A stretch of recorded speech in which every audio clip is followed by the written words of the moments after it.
Ayan guys, ang hinahango natin sa truck.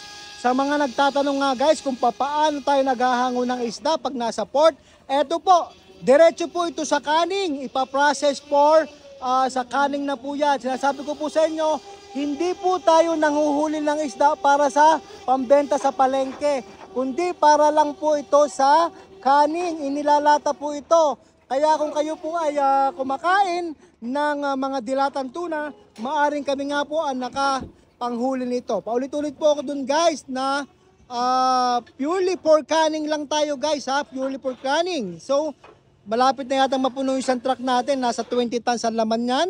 At sa ngayon ay tuloy-tuloy tayo hanggang umaga daw ito guys, kasi may mga orders sa canning dito sa Papua New Guinea. So ngayon, makikita nyo dito ang lalaki ng nasa labas na ito. Hindi ito kasama sa order. Mahal ang presyo nito guys, kaya hindi ito sinasama, pinipili lamang.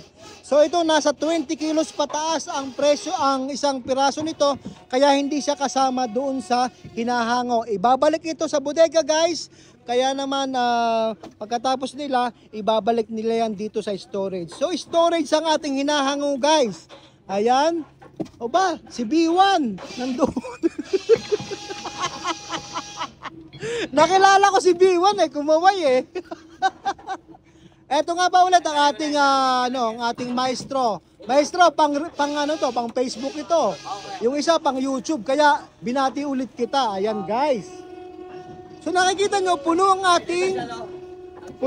ating storage. Iniisa-isa yan guys. Isa-isa yan tinatanggal dyan. Ginagamitan ng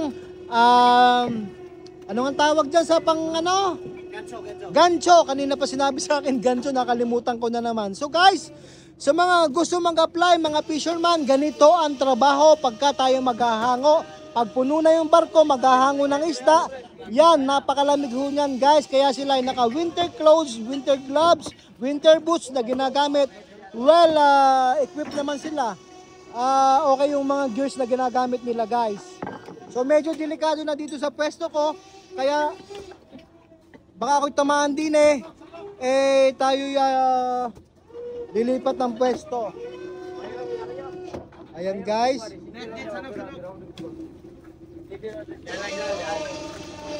So punong-puno yan hanggang dun sa ilalim guys, hanggang dun sa sulok. Storage pa lang yan guys, iba pa yung bodega. Ang bodega guys, doon niluluto ang isda, doon pinoprozen sa brine water. Inuubo na ako sa lakas